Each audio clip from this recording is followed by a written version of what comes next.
Hey guys, this podcast is brought to you by Sacco Sportswear. Sacco Sportswear is a local business based in Barry and they produce the sportswear and training gear that you may need. Their stocks include tracksuits, hoodies, t-shirts, socks and so much more. If you're a local team or even a local football club that wants to provide the best kit for their team to play in, then Sacco Sportswear is the business to turn to. Even if you're not into football, but are into other sports, Sacco Sportswear also provides you with the best gear when you go to the boxing gyms, or even play rugby, tennis, and so much more. They don't just do training gear, or any outfits at all, and if you're just looking for something to wear in general, then they also provide the leisure outfits as well. And want to inquire, then get in contact via social media. If you want to look them up on Facebook, just type in Sacco Sportswear. On Twitter, it's at Sacco Sportswear, no capitals and no gaps at all. Or even on Instagram, same again, Sacco Sportswear with no gaps. Or even then, if you want to send them an email, it's at saccosportswear@gmail.com. They won't disappoint you, so get in touch. Sacco Sportswear on Facebook, Twitter and Instagram, or you can email again on saccosportswear@gmail.com.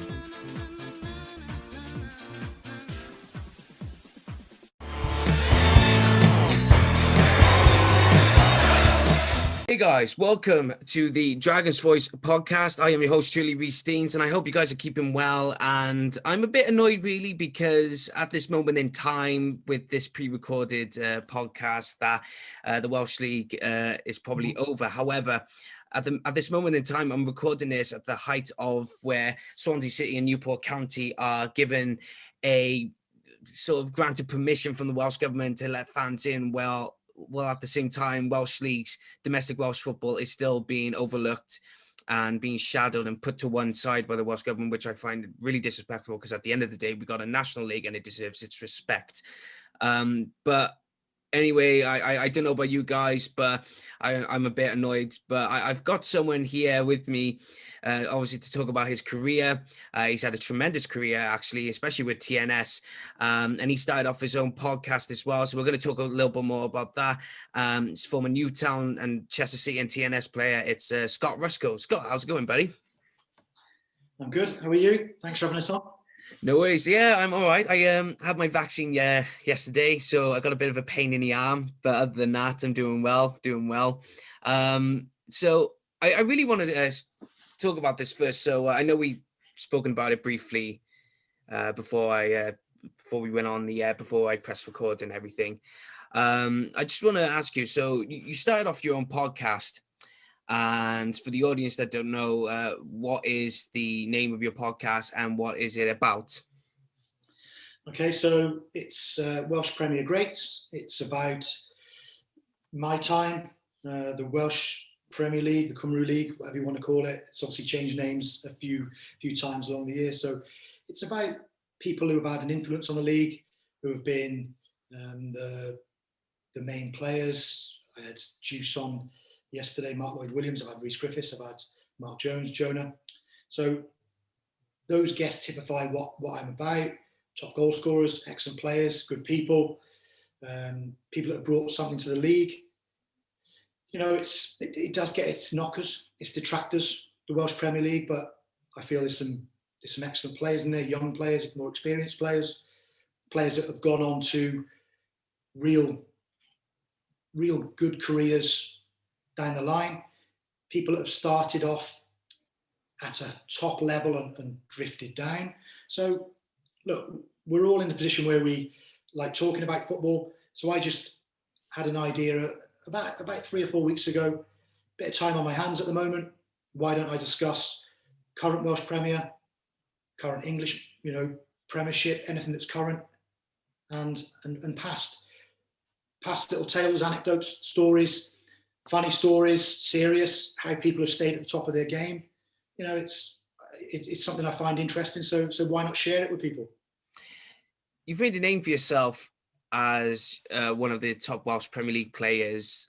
Of course, you played for TNS for God knows for a good few years. You made over 400 appearances in total with TNS. You won the Welsh Premier League, Welsh Cup, Welsh League Cup, competed in Europe.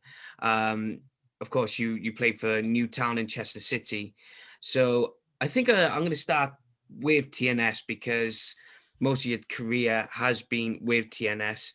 And I really want to talk about at first as a player, because I know you were a manager. I mean, I've seen you manage. I mean, I've seen a few Barrytown games at Parkhall and Jenner Park while you were manager. So, but as a player coming into TNS just after you coming out of Chester City, you probably had the same feeling while you were at Newtown, but at TNS, how close were you guys in getting that Welsh Premier League title while Barry was still the dominant team at that time? Yeah, Barry were very good. They were the benchmark. They were tough opponents. You go through the team now, I can still remember the names now. You know, me personally, midfield coming up against Mike Flynn. You've got Davion Williams.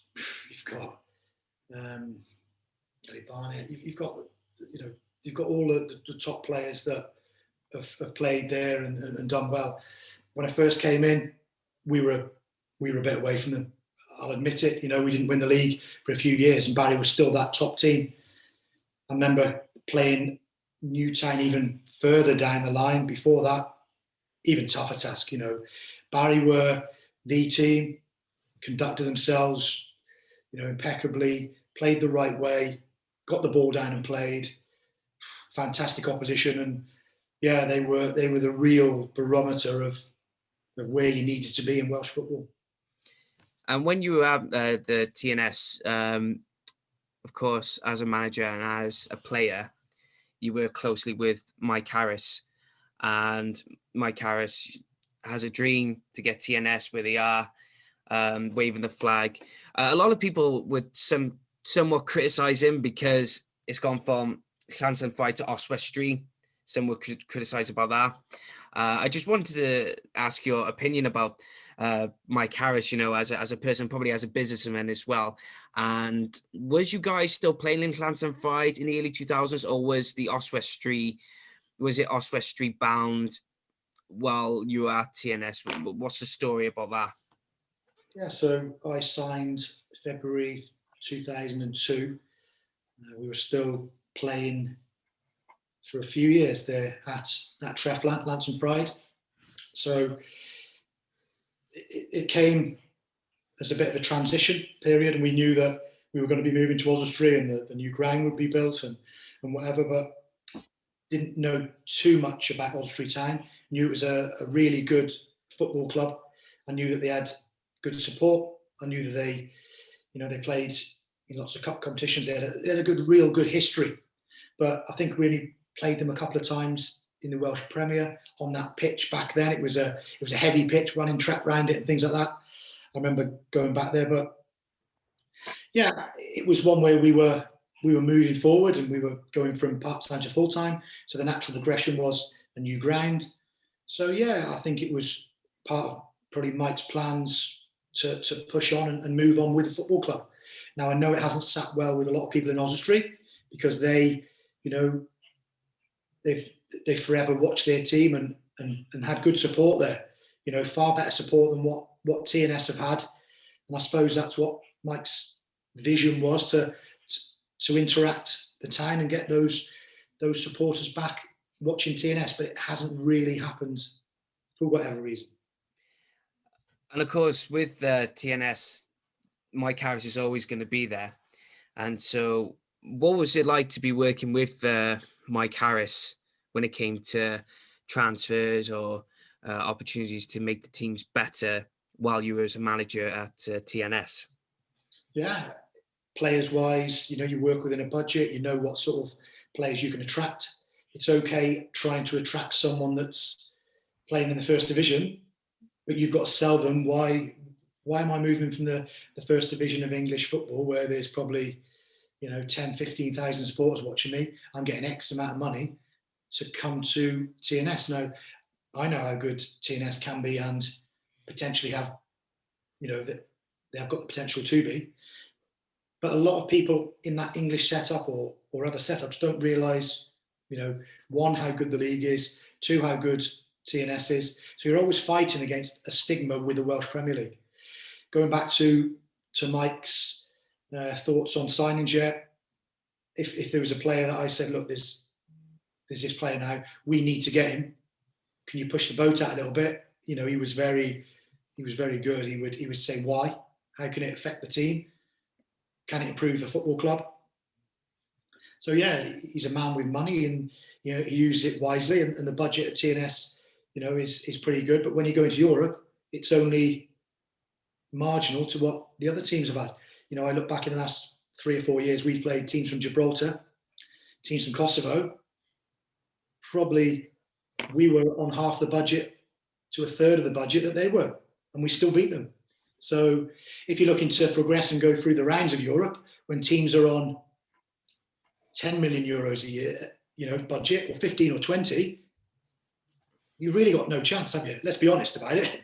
If you've got a Fiesta and you're racing against a Ferrari, 9 times out of 10, you're not going to win. If the Ferrari punches its tire, then you're going to maybe have a chance. But that's the only analogy I can use, because you are fighting against it. Going on to, because with the current situation with the Cymru Premier now, of course, we're seeing TNS competing against, you know, with Connors Keane now sort of breaking through. They won the Cymru Premier last season. My character wasn't a bit too pleased about that, but one of the things now is this season, of course, fans are not permitted to go into the grounds, but Connors Key is still managing to fight the good fight against TNS to challenge him for the title. But do you, in your with your opinion, do you see the Cymru Premier changing and seeing a lot of teams are now pushing for it, not just with Connors Key and TNS, but do you see it with the likes of Bala, Barry, and maybe, dare I say, Penabon and others? Do you see that they're all pushing and scratching and clawing to get where TNS are? Absolutely, it's made it for a better league. You've got the neutral looking and thinking, oh, I enjoy this. This is better. We don't want TNS winning it by 14, 16, 20 points. It makes it for a really good watch on a Saturday, on a Tuesday night. People are interested in it. You know, last year, let's just go back to last year, because I can't let you just have that one there without saying about what I think would have happened and whatever. But I think with 6 games to go, we'd have won the league. My record against Connors at home was very good. Previous managers at home was very good. And if you look at it, I think we had every opportunity to win the league. So yes, we didn't. Hats off to Connors, they won the league. But I just felt that at that time, 6 games to go, 18 points, we'd have had enough to beat them. Anyway, having said that, this season it's been a very good title race. You look at points dropped, there's not been a lot of points dropped at that top. And teams are coming into it. Bala, Penny Bont, excellent couple of years in the Welsh Premier. Haverfordwest are putting a little bit of money in there, aren't they? Yeah. You know, Carnarvon, they've got that big fan base. It makes good entertainment. It makes good value for the Welsh Premier League. You've got Newtown they've always been a good football inside. You've got these teams that, with a little bit more funding, backing, why can't they push to make the league a lot more competitive, bring better players in? You know, the pitch is already there now, they're ready for it, apart from 3 that are playing on grass. But, you know, I think it's improved over the last few years, the standard, the quality. So I think there are probably a few chairmen out there thinking, you know, put the money in and I've got that chance of playing in Europe and getting €250,000. Going on, just mentioning Connors Key there, have you ever, with Andy Morrison leading the way, and he's been there since 2015, do you think with Andy Morrison, do you think he's brought something interesting, not just to Connors Key, because we all know that what he's done with the club, but do you think he's brought something interesting to the league itself? Because he's a bit of a character himself. I mean, I've met him a couple of times. I sometimes think at times, oh, he's a nice guy. And then sometimes when I look at his management skills, I think, oh, didn't like that. But because you've competed against him for the titles and for the Welsh Cups, etc., what is your opinion on Andy Morrison, especially his approach into the Welsh League as well? I think it's been great for the Welsh League. You look at the career he's had, fantastic. What a good player, what a good leader and a character. So why not have that type coming into the Welsh Premier and being exactly the same as he was back in the day? You know, he's first of all, he was obviously with Airbus and helped them and got them to a good position. And then coming into the Welsh Prem with getting his chance with Connors Key. I think he's done very well. You know, he's set teams up. He gets the best out of players. Sometimes I think, would I like to be a player in that situation? I don't know. Although, you know, I've had I wouldn't say similar, but Kenny McKenna was a similar character. You know, he had that will to win, that drive, that passion. I was saying on a recent podcast of mine, you know, I'd look up at Kenny. Kenny'd be in the gantry, you know, and I'd be 30 seconds in. I might have had a bad touch or a bad pass, and he'd shout down at me. He'd be like, you know, come on, you're gonna have a go today. And I'd be like, hang on a minute, we're only 30 seconds in. He knew how to handle me. He knew how to deal with me. You know, he knew how to prod. And I think characters like that, we all, you know, we can all feel sort of an affinity with them. We've all seen them. I think Connors Key, he's been very, going back to Andy Morrison, he's been very good for Connors Key. And look at the record, you know, he's won a League Cup, I think he's won a Welsh Cup, and he's won a Welsh Premier with Connors Key on a budget. You know, I know he goes on about the budget being very small, but I know it's not very small. No. You know, because we've had a player leave our football club to go there. You know, and let's just say that he's not going to go there for buttons, is he? No. So, look, I've only got positive comments to speak and to use about Andy Morrison. Good footballing bloke, passion, drive, determination. Yes, oversteps the mark sometimes, but I think he's very good for the league. And characters like that and good football people are what's needed for our league. Going on to with TNS. Going on to European football and everything, of course, you've competed in European football, Champions League or Europa League or UEFA Cup so many times. Kudos to you and the teams, you know, then, now, forever. But I want to mention two teams because they've been standing out recently, especially whether it be good or bad. And that's obviously Man City and Liverpool. Of course, we've got they're not in the good books at the moment because of what they tried to do with this ESL, the European Super League. But then they tried to make these fake apologies, but I don't think a lot of supporters are catching on to that, so they're just saying no.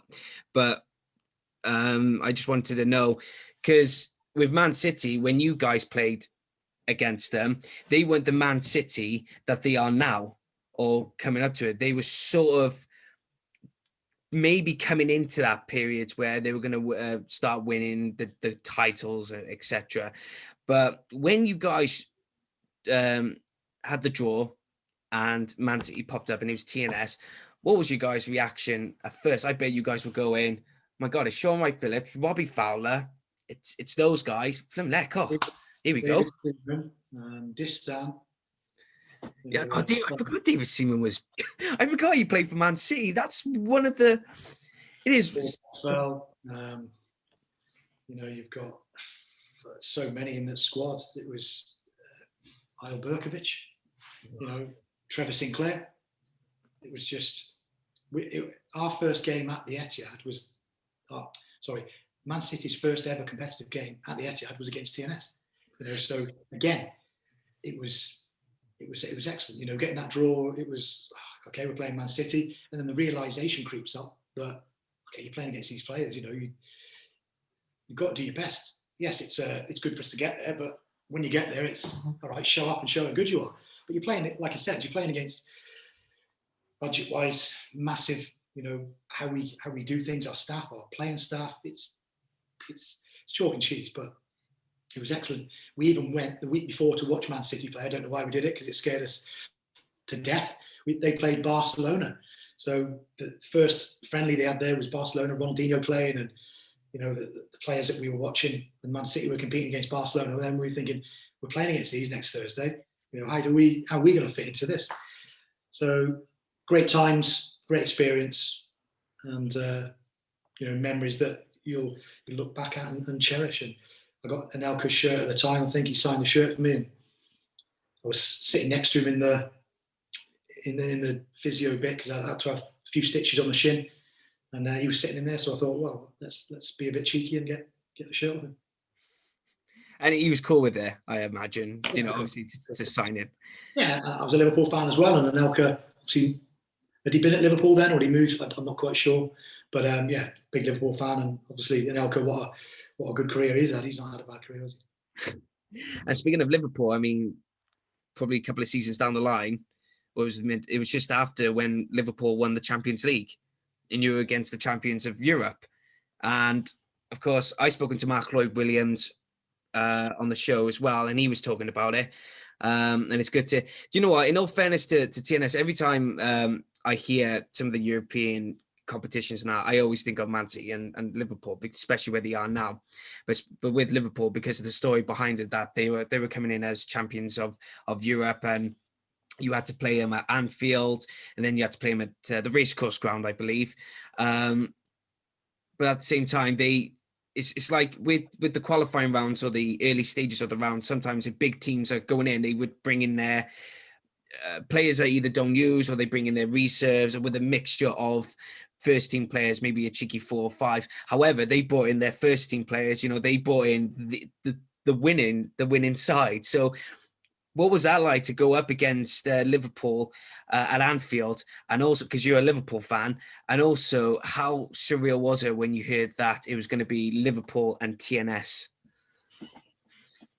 Yeah, it's pretty exciting. We were at Vauxhall Motors, Ellesmere Port training, and then the draw was obviously when we were, I think it was past 10, 11 o'clock or whatever, we were training, and some of the injured boys came running out, soon got better for the game. You know what I mean? They were all of a sudden injured and on the physio bed, and then they were all running out saying, "We just got Liverpool," and the cameras were then coming after, and it was good. There was media attention surrounding us. It was, again, you got Man City, then you get Liverpool. I don't suppose too many people have, the presence to play against them, and you, once you get that feeling of, oh, it's Liverpool, again, the realization, what's going to be like, who do you think is going to play? And people were saying, oh, they're not going to play the first team. They won the Champions League. They'll play the reserves or whatever. And I was like, do you know what? It doesn't matter, because it's a Liverpool side. I just watched them win the European Champions League. I'm going to be playing at Anfield, or in the squad to be playing at Anfield. And it was a great time. Preparation for it, how we were going to line up, who was going to be in the team. And yeah, it was certainly one of the highlight of my career, and to play, against Steven Gerrard, Jamie Carragher, Morientes, Pepe Reina, Xabi Alonso. I got Xabi Alonso's shirt, which is my prized possession, because I think he's one of the best players that have played what he's won. Played for Spain, Real Madrid, Bayern Munich. He's just a footballer that I like to see footballers play. Passes the ball. He's got an excellent shot on him. He's a good team player. So I've heard stories about him being an excellent guy as well. So yeah, I always go back to talking to people. I bore them to death, when they ask me about Liverpool, and standing in the tunnel against them, being in the Anfield change room, and then walking out, buzzer goes. You're thinking this is sort of surreal. It's exciting, but you're going out into 44,500 people watching this game now, and they're all eyes on you, live on the television.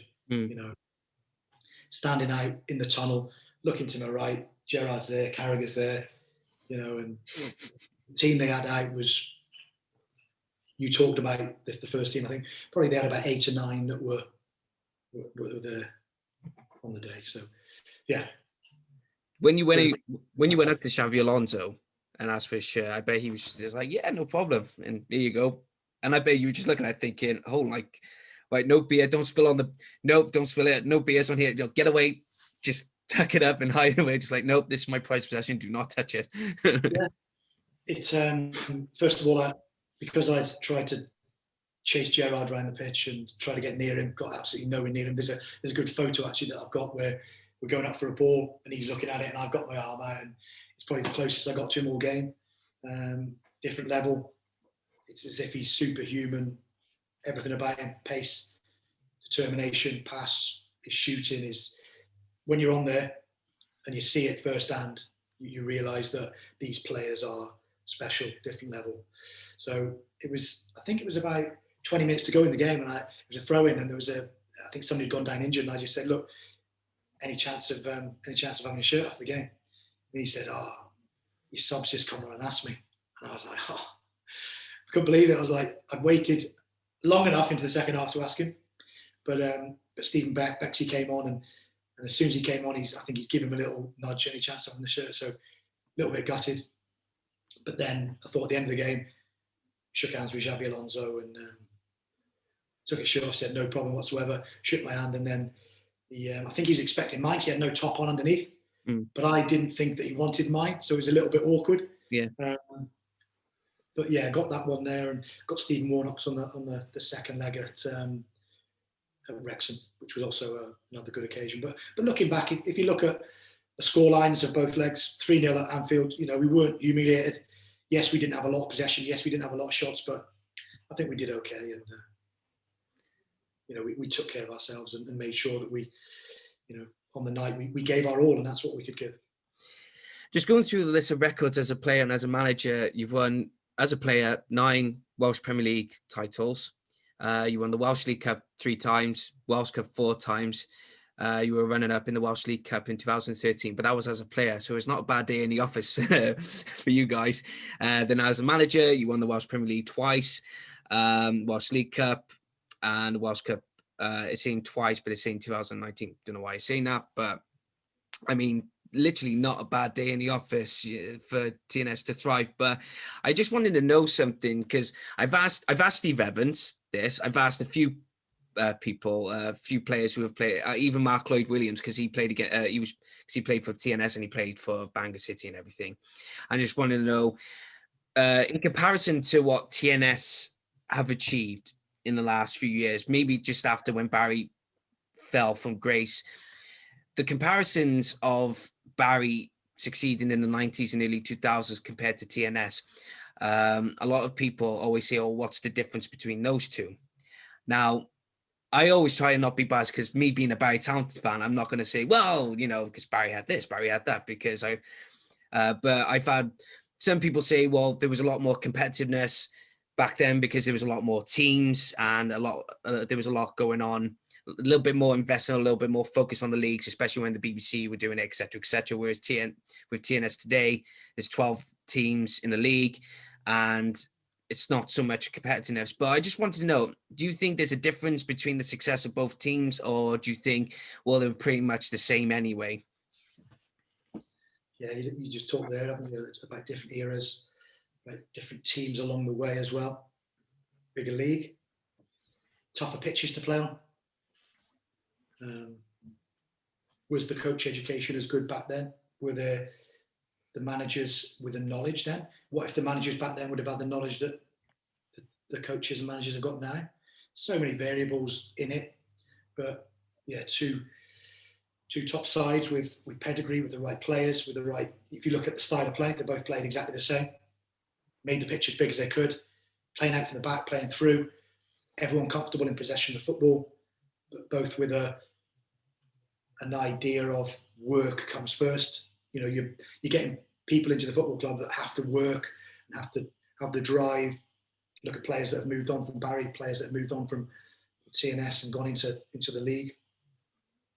So I'm not going to sit here and sort of say we were better, or like I said, playing at Newtown, first season for Newtown, I think I came second in the league with Newtown, qualified for Europe, playing against Barry. They were still ahead. They were still further ahead. They were the benchmark, like I've said earlier on in the podcast. But I think both in their own right have earned the respect to say, yeah, we were a pretty good football team that were dominant, won trophies, did okay in Europe, did well in Europe, progressed. I think both clubs will go down in history in the Welsh Premier League in their own right. And I'm not here to compare because I've seen it. I've been a manager and managed against them. I've played in a team in my early 20s against the best Barry team. We've also had other teams that in the league that you like, some Neath, Rhyl, Llanelli, who have also won the league and been very, very good. What if we'd have had Barry back in the day that have stayed there? TNS, Rhyl, Llanelli, Bangor. Look at all those teams. added to the teams we've got now, then we could have had 18 teams again. Then we could have had a top league that people would have said, tell you what, I'm going to go and sign in the Welsh League now because of this reason and whatever. So, yeah, they're my thoughts on it. But 2 top teams, and hopefully there's other teams to come up again and do well again and push and make sure the league stays as enjoyable and as of a high standard as it has been. Yeah. A bit of a yes or no question, a bit of a cheeky one for me. Do you ever see Barry winning the Welsh Premier League in the foreseeable future? I can't sit on the fence there. I can't. Yeah, no, it's fine. I mean, have I got to give you yes, but or no, but if? No, you can say yes or no. It wouldn't bother me because we've always had this discussion all the time, me and some of the supporters anyway. I mean, some people have always asked me, people who live in Barry, but they don't go and watch Barry. And they always come to me because of what's happened recently with the club. My opinion is we've been so successful, we've overachieved. And whereas now, I think that's why our performance level is not being the best, because I think we're slowly trying to pull the brakes back to go, right, we're in the Cymru Premier. We know we can cement our position, but we got to try and adapt to other clubs now trying to come in, like with Connah's being competitive and TNS, at the top there. And people have always asked me, do I see Barry winning the Welsh Premier League? And I go, not now, maybe not next season, but I can see it in a couple of years. It's just a slow process. It's like with TNS, they had a slow process before going on to winning everything. Yeah. So that's why I always use an excuse. But in your opinion, do you ever see yes or no? Well, why not? If you look at the teams that have done well, there's got to be a little bit of budget there. You can't just say, "Oh, we're going to win the league because I'm going to get a top coach in, and that top coach is going to make them that much better." They've got an excellent coach already, Gavin Chesterfield. They've got the right pool of players that they can get from. Look at the Swanseas, the Cardiffs. What a great catchment area to get players. TNS they've got an okay catchment area, but they've had to go to Liverpool. They've had to go to Birmingham. They've had to go to Manchester to secure those players. So why not? Catchment area, coaching staff,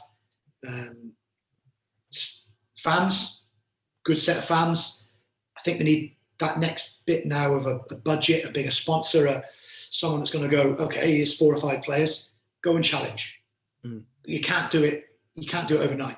No. You try and do that overnight, you'll end up, pushing TNS. TNS will win it, or Connah's will win it, or Bala will win it. They've been in this position now where they're doing it slowly. Look at Bala.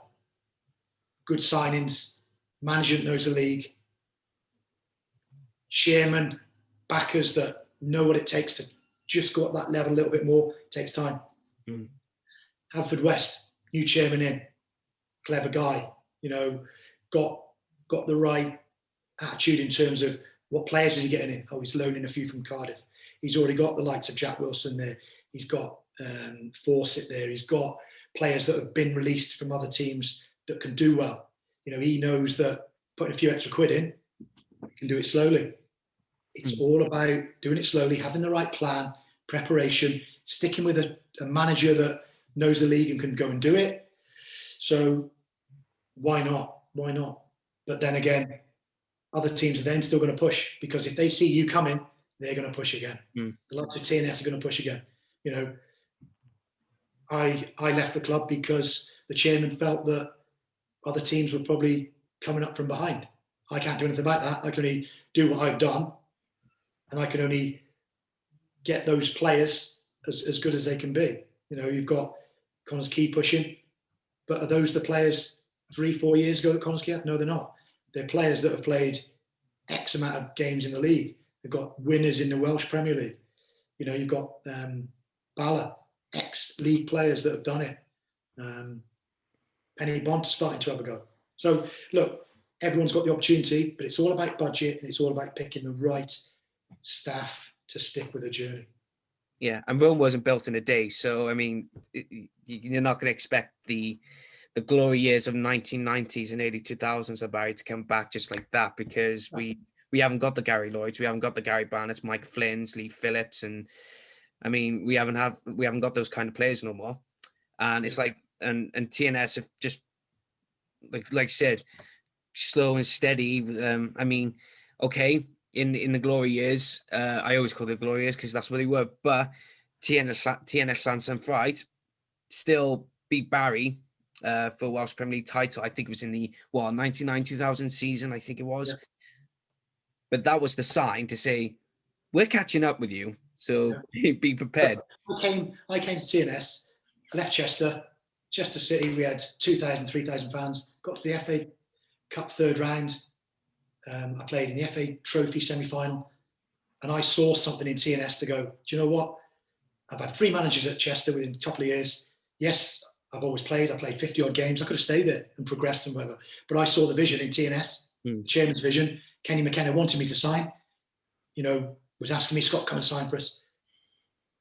We had 4 or 5 lads full time. The rest were training at night. So it's not just happened at TNS. We had bin bags on the tennis courts. We were taking our own nets onto council pitches to train on a pitch that wasn't ours. We then moved slowly. We built getting full-time players in. We were doing things properly. We had a physio. We had an extra coach to help Ken. We had all these things. We had players coming from first division that got released. It takes time. It's a process. Build with it. Do it slowly. It will come if you've got the vision and if you've got the backing. Yeah. If you build it, they will come, as I said in Field of Dreams. Always used a lot, that film. I love the film, don't get me wrong. But it seems to me a lot of football fans always say, if you build it, they will come. That's what baseball film, and you're using that. As much as I love it, I have shed a tear or two because it does get to me. But going on to Newtown, of course, 1997 to 2000, say just over 100 odd appearances at Newtown in the league and in the Welsh Cup tournaments, etc. Because you were in your youth career, you were at Stoke City, and I don't know if it was around about the time that Luke Macari was the manager at Stoke or something like that. Yeah, he was my manager. Joe Jordan and Lou Macari were my managers. If you look at those playing careers and what I looked up to them, and walking down the corridor and playing 5-a-side against him, Lou Macari, and he'd be getting stuck into me, and I'd be thinking, I better leave him alone. He's Lou Macari. Yeah. And then all the other lads were getting stuck right back into him. But Joe Jordan and Lou Macari, look at those figures, look at those people that I was like, these have had decent careers, haven't they? Yeah. So from 16, I signed 15-year-old. I was there for 3 years. Been at Aston Villa before that. Been at Shrewsbury Town before that. So my youth career, I'd had good people around. I'd had good coaching anyway. So yeah, Stoke City, very good upbringing. Yeah, I bet Lou Macari had Neil Baldwin around with him around that time as well. Yeah, Nello, good mate of mine. Used to have some real good laughs with him, and he took me to Wembley. He name drop. He'd use all these players, people's names and stuff. I know David Platt. He'll get us a couple of tickets, and I'd be like, yeah, all right, David Platt. And he got 2 tickets off David Platt. We were only sitting. We were watching the game. I can't remember. It was an England game, but we were sitting near enough by the royal box.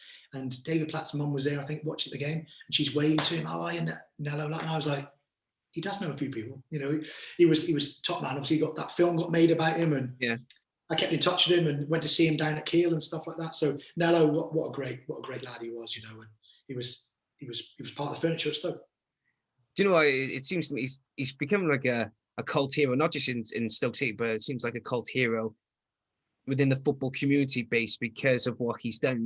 I mean, never afraid to go up to people, big names, like Kevin Keegan, Gary Lineker, just some of the big names, and go, oh, can I have this? Can I have that? And you'll never take no for an answer. And all of a sudden, it's just how do you do it? They gave him everything. They gave him everything. He'd have signed boots. I mean, Lou Macari still talks about him now. I saw a podcast the other day, and Lou Macari talking about Nello, the circus clown. Yeah, under the cloth, wasn't it? Yeah, and it was just, it's just like back in the day. But the first team loved him, but they were also a bit, they'd get him in and they'd pull a top over his head and they'd put him in the wash basket, and he'd love it because he felt loved and such a good character, and he did know some top people at the time. He was great. He was great to know, and a real good bloke. Oh, fair play to him. So after Stowe, you went to Port Vale. Yeah. You spent probably just over a season or a year there in your youth career. Left Stoke City. They only took one person on. I was gutted, to be fair. It was a moment in my career. I'd sort of, in the first year at Stoke, I played sort of. I was one of the only ones to play with the second years up and whatever else, and did well. Second year I was captain, played a lot of games and was doing well. I think that the fact that we had probably 3 youth team managers all getting the sack and not somebody else coming in hampered me a little bit. But look, it's a learning curve. If you're gonna cry about it and not want to progress just because you get released from a club at 18, then I don't think you've got the character anyway to survive in the football world. So it was a good learning curve for me. It didn't take me long to get another pro contract. I went to Port Vale. John Rodge phoned me up and said, "Look, I've heard good things about you. Do you want to come in on trial?" So I did. I went in on trial. The likes of John McCarthy, Steve Guppy, Neil Aspin, Stuart Tolbert. We had an excellent, real good squad there. Training with them every day. Got a year. Give me a year to go and progress, and I found that a real good learning environment as well. And came on playing reserve team football for a year, like some Middlesbrough and Emerson, and playing against Emerson, Flavio and Mikkel Beck. They had a good side. So at 19, playing against those players of that quality, again, excellent learning environment for me. When you went to Newtown, was you a bit taken back by the jumping shift from Port Vale to Newtown, especially where the Welsh Premier League was back then? Was you sort of taken back with Newtown, or was you just a bit more optimistic of, I'm going to get first team playing, I'm going to European football, hopefully? Knew Brian Coyne, knew him anyway. My dad knew him, played football with him, and obviously had good reputation for younger players, moving them on. So I think I didn't sign at the start of the season, but it was like the season's just gone, because I've been in at Telford as well on trial, pre-season at Telford, and again done well, played all the games, but they didn't decide to take me for whatever reason. Fair enough. So I went to Newtown, and he sort of said, "Yeah, come in and prove your worth," so to speak. And I saw it, sort of the family environment they had there, that the players that were playing for them, lads that had been released from pro clubs, and I thought, yeah, this is a good fit for me. 19 years of age, Welsh Prem, give it a go. Tuesday, Thursday, game on a Saturday, suit me, because I started to do other things, working in a sports centre environment and whatever else. So it suited me. I enjoyed it. Played all in midfield, left midfield, right midfield, centre midfield, and had a real good season. And that's when other teams started to look at me then, yeah. So it was I think it was a good step, and it was the right fit for me at the right time. So the 97-98 season, you finished runners-up against Barry. But what was that season like for you at Newtown? Because a lot of people would probably say today that Newtown, you think, well, Newtown finishing second, in today's football, they think, well, but they have done it back in the day. So what was it like for you guys to almost just get at it with Barry and finishing his run? So good season. We had a team spirit. We had a work ethic. We had good footballers. First and foremost, we had a good team. 4-4-2. I came in off the left, or I played central midfield. We had Justin Wickham. We had Jason Yates. We had Kevin Morrison. We had Freddie, who was at Aberystwyth, and Aaron Thomas. We had Yama. We had Jason Evans. Then we had Paul Lyne. We had such a good team. We had good goalkeeper. Good team spirit. Knew how to play. Played football the right way. And yes, I don't know, you'll probably know better than me. I don't know how far we finished off Barry Town, but Barry was still very good and above us. But we did have an excellent season, like you say, for Newtown, and qualified for the Europa League, UEFA Cup back then. Yeah, and who'd you go up against in the qualifying round for the UEFA Cup then? Yeah, we played Wisla Krakow, so we drew 0-0 at home against them, and I think it was 9 or 10 away. We got pasted, but the levels just show then, back then, it was the gap. Like that, TNS against Copenhagen, Newtown against Wisla Krakow was probably there. Yeah. So again, you learn from it. You take on board what it's like traveling and playing against these teams. It was, for me, it was 19-year-old playing the UEFA Cup was so good. Yeah. I'm looking at the 97-98 league, right? So with Barry Town, 104 points. You guys had 78. So it goes without saying. But then you're looking at the table, you got Ebervale, who are not here no more.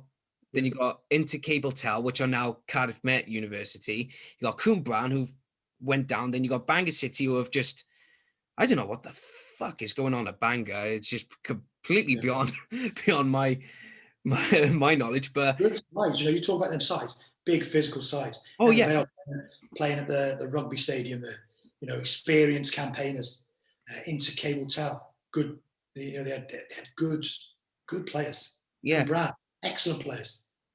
It's funny now because I've spoken to Chris Summers, and he's like Mark Lloyd Williams when he keeps going back to Bangor, but Chris Summers keeps going back to top goal scorer, technically very good. Wilcox, the manager, Tony Wilcox, another good Premiership, not good, a great, of the Welsh Premier. Taken too soon, I think. Yeah, massively. It was a big shock to everyone, wasn't it? Yeah, because I was saying with Chris Summers off the record, if all right, because I know Cwmbran had that financial problem as well, like any other club.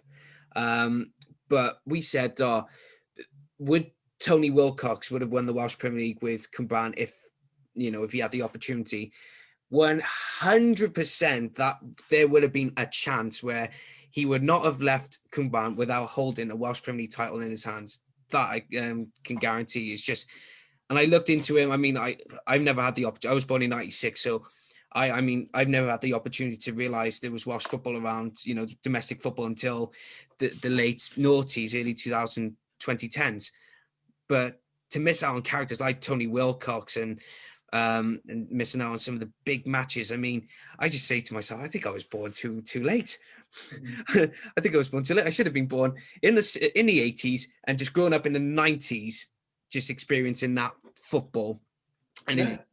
You look at the teams Cwmbran now, you've got good players that have been in and around, league football. And my first, I think it was Mark Hazelwood. I think it was Hayes that played for Cwmbran. And my first season, I wasn't quite aware of how good a player he was, and he was getting on a bit, his late 30s, playing at Cwmbran and whatever. And he was giving me loads of stick, and I was like, "Oh, what's this about?" But it was a good sort of learning curve for me, because it was like he was having a pop at me, he was having a dig at me, and I was like, "Okay, I'm 19, but I'll have a go back here."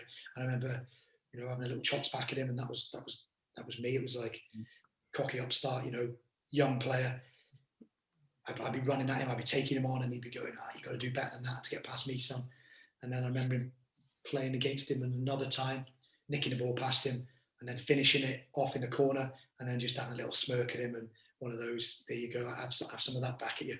So we've got on well. We've got on well ever since, and he might be one that's coming onto the podcast soon. I don't know, but yeah. So those types of character, going back from Brand, good players, experienced. Yes, they've dropped down to the Welsh Prem, but there's nothing wrong with doing that. I'd like to have Mark Hazelwood on my podcast as well. Just some of the stories I know, because we were talking at the club. I think it was last week or the week before, and I'll just out of the blue, and we just went, because we were talking about the the semi-finals of the Welsh League Cup before we played against you guys in the Welsh League Cup, and we were against Carmarthen. Of course, Mark Hazelwood was the manager of Carmarthen, but this is around about the time where, let's just say diplomatically, things were not going well on his part in terms of legal issues and personal life. And I just remember going, "Is he out of jail now?" Or because I was still, I literally got it on my list and everything to say Mark Hazelwood be great for the podcast, and someone just shouted out, "Yeah, he's on parole." I thought, "Oh, here we go then." So, but he's a character that I miss, and I hope one day he'll come back to the Welsh Premier League as a manager, whatever club, because I do miss it. I miss the banter I had with some of the fans and him, because he always, every time when we played against Carmarthen at Jinnah Park, when Jordan Cottrell scored the free kick, there was always the banter between the managers, and you probably had it with us or whatever, but it was just that banter, and you just look back and go, "Yeah, right, yeah, right." But Hayes was manager of Carmarthen, and he'd always come down to the venue, and he'd be moaning about playing on the plastic, and he'd always used to go about, "I'm coming down to the what did he call it, leisure centre, and he used to give it some stick.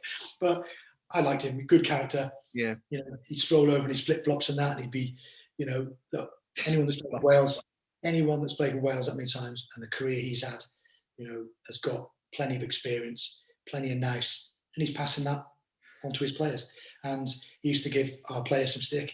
He'd be like, "Oh, here it comes. He's gonna miscontrol it. Oh, he's gonna pass it out of play. Told you so. There you go." And it was, as a player, I'd be laughing at it, but I get on well with him. Spoke to him recently, and you say if he's got aspirations of still being in the game, then if he wants to do that, I'm sure the game will be stronger for it. Talking about, so with all the title wins with TNS as a manager and as a player, is there a specific title win that stands out for you? First one with TNS, probably. Winning that one, because I'd come, and I don't think we won the league for two seasons, and we won it in the third one maybe, and then we won it 3 in a row, I think. So yeah, maybe the first one. I remember winning it, I think it was Aberystwyth we had to win. It was on the last day. I think we won it. Somebody else lost the game. My first time as manager winning the league was special, because not only have you done it as a player, as an assistant manager, but winning it, I think we won it by 14 points. And the start of that league season, my first competitive game as manager, I don't know whether you can remember the scoreline. We played against Bangor. We lost 5-2. And it was just like, oh God, what have I let myself in for here? But we went on and we pushed and we learned. And yeah, so those 3 times really. First one as a player for TNS. Second one was when it got down to the wire. And the third as a manager, winning that first title, showing that you can win it as a manager, yeah. And it was a bit of a gap, and I think we had a very good season. A couple of last questions before we conclude the podcast, and I want to say thank you so much, Scott, for coming on the show. I really do appreciate it. So it's a bit unfair to leave out Chester City and talk about them, but you were there the early 2000s, so 2000 2002, so you were there for 2 seasons. But it was around about the time where I think Bangor City fans will probably have a nasty place in their hearts for the Vaughan family. But I think Stephen Vaughan and his son were coming into the club, investments or so, whatever they wanted to do. What was your time like at Chester City, and also what was it like to be around? Have you ever met with the Vaughan family, especially when they were thinking of running things at the club? Yeah, Chester City was great. It was, at the time, left Newtown to go there, and the previous season I'd had a lot of interest. Conference teams putting bids in for me. I think Altrincham bid 10,000, I think it was at the time, which was quite a bit of money back then. That got turned down by Newtown, so I had to stay to the end of the season. I was on a contract with Newtown. Tranmere wanted to sign me. I went to Tranmere, who were in the championship. John Aldridge's manager. So I went there and trained with them on and off, and they were looking to sign me. Didn't think they wanted to pay for me. So I think they were sort of, if we can get you on a free, we'll sign you. Yeah. So I went there, and Derby County, I went to Derby. Jim Smith took me to Derby for a few weeks. And the team I was training with at Derby was up there. It was Kincladze. Don't know whether you remember Georgie Kincladze. Probably not. We'll just Google him anyway. If you Google Georgie Kincladze, as soon as we finish, to share a dressing room with him and to be on the same training pitch with him was great. It was something that I'll never forget. It was mind blowing. He was one of the top players. Went on to play for Man City. Then didn't quite make the grade at Derby for whatever reason. Reason being, I wasn't quite good enough. So came around in the summer that Chester were interested. 2-year deal. They just got down from the second division, got relegated into the conference. A load of their players were leaving. Graham Barrow was the manager. Good bloke, real good bloke. Had a good career. Really top football man. Played it the right way. Got people in that could try and get them out of the league.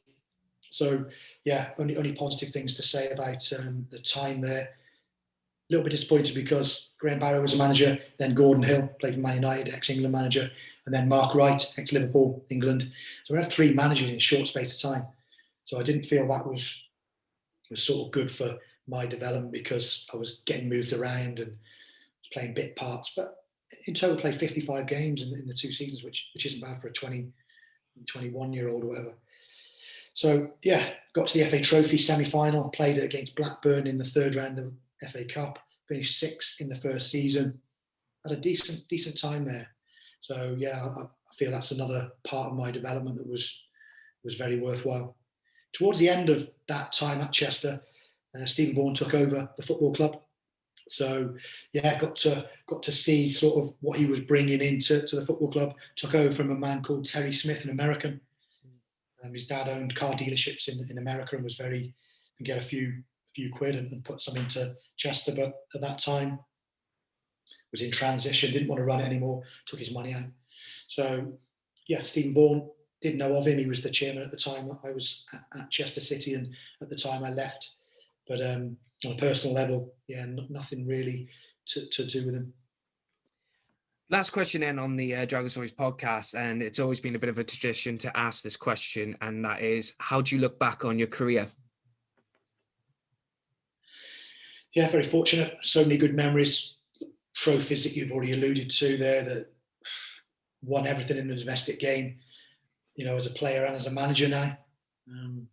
Feel very privileged, honoured to have won so much, but that in turn, I've been surrounded with some very good footballers, some very good people in the back room, and obviously management. You know, you don't get anywhere unless your managers and the owners are good. But I feel, I look back, I've got a few trophies sitting up there now, in terms of management and good ones that I've had, you know, as a player. A few little regrets. Do I think I could have probably, at the time when I had the chance to go on and do well in that English system? Yes, I do. I think if I'd have had a chance to go on and play maybe in the English system, I would have done well. That's not me being big-headed. I think sometimes people come from the Welsh League and you get your knockers, detractors, like I've already talked about. Maybe that hampered my progression a little bit. But look, where I've been, where I've got to, going through my coach education route, I feel privileged. Do I want to still be a coach and a manager? Yes, I do, 100%. I'm ready for another challenge. So, yeah, I can only say the last 20, 25 years have been excellent. I've loved every minute of it in football. Again, feel privileged to be, you know, to say that I can. My profession has been professional football, and hopefully it continues. And hopefully I can be speaking on a podcast again with you and saying that I've won more things in football and I've done this and I've been given a chance to go and do it. So thank you for your time today. And hopefully that answers your question. It's not a problem at all. I want to say thank you for coming on and talking about it, and definitely we'll try and arrange something again for the foreseeable future to talk about it. Well, whether or not you're still in coaching or you're still doing the podcast. And I wish you all the best with the podcast. I have been listening to it and it's been fantastic so far, and hope it goes really, really well for you. Thank you very much. No worries. Thank you very much. So that's it, guys. That's been the Dragons Voice podcast. Make sure you like, share, subscribe to the channel on YouTube. Make sure you follow us on Spotify, Podbean, Anchor, and so much more. So, guys, thank you for tuning in, and I'll see you all next time. Take care.